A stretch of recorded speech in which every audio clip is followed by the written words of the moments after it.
Hi நண்பன் விசி நம்ம channel NVBCL நான் செந்தில்குமார் தங்கராஜ். இன்றைக்கி நம்ம தாவேக்காவோட டெய்லி அப்டேட்ஸில் என்ன பார்க்கலாம் அப்படின்னு கேட்டிங்கன்னா, ரொம்ப நாளாக சோசியல் மீடியாவில் பயங்கரமாக ஒரு விவாதம் போயிட்டே இருக்குது. அதுக்கு பதில் சொல்ல முடியாத நிலைமையில் தாவேக்காவோட தொண்டர்களா ஆதரவாளர்களா எல்லாருமே இருந்துகிட்டு இருந்தோம் இல்லையா. அது ஒரு அஃபீஷியல் நியூஸாக இன்னும் வெளியில் வரலைனாலும் நிறைய சேனல்ஸில் அது வெளியில் வர்றதை இப்போ பார்க்குறோம்.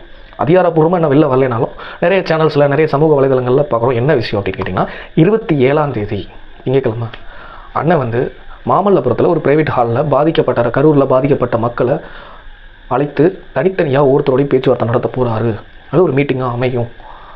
அந்த ஒரு விஷயம் ஒரு பெரிய தப்பு நடந்ததுக்கப்புறம் நம்ம மேலே ஒரு பெரிய கரை படைஞ்சதுக்கப்புறம் அதை சரி பண்ண நம்ம 10 நல்ல விஷயங்களை பண்ண வேண்டியது இருக்குன்னு சொல்லுவாங்க பெரியவங்க.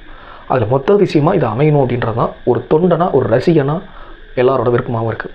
அவருக்கு பின்னாடி இருக்க லட்ச பேருக்கும் இந்த மூமெண்ட் இருக்குல்ல, 27ஆம் தேதி அண்ணன் எல்லார்கிட்டையும் பார்த்து பேசினதுக்கப்புறம் ஒரு மூமெண்ட் கிடைக்கும்ல, அது ரொம்ப ஸ்பெஷலாக இருக்கணும்ன்ட்டு எங்களோட எல்லாரோட விருப்பம். அதில் என்னடா உங்களுக்கு விருப்பம், என்னடா அது அவ்வளோ பெரிய விருப்பம் அப்படின்னு கேட்டிங்கன்னா இருக்காது. அப்படின்னா கோடிக்கணக்கான லட்சக்கணக்கான பேரை ஒரு ஆளால் அவர் அரசியல் வந்ததுனால மட்டும் அரசியல்வாதியாக மாற்ற முடியும் அப்படின்னு காட்டியிருக்காருல்ல, அது அவங்களால் பொறுத்துக்க முடியல. நிறைய பேரால் வைத்தறிச்சல் தாங்க முடியல. இத்தனை லட்சம் பேரும் அவரோட சைலண்ட் அவரோட அந்த பொறுமையை கடைபிடிச்சு இப்போ வரைக்கும் வதந்திங்களை பரப்புறவங்களா இருக்கட்டும், குற்றச்சாட்டு வைக்கிறவங்களா இருக்கட்டும், அந்த விமர்சனம் வைக்கிறவங்களா இருக்கட்டும், எல்லாருக்கும் பதில் சொல்ல முடியாமல் திணறினாலும் கூட ஈவன் பாதிக்கப்பட்டவங்களோட அவங்க வீட்டில் இருக்கவங்க கூட அண்ணன் விஜய் தான் சப்போர்ட் பண்ணி பேசினாங்க. அது மேலேயும் பல விமர்சனங்கள் இருக்கலாம், வைக்கலாம்.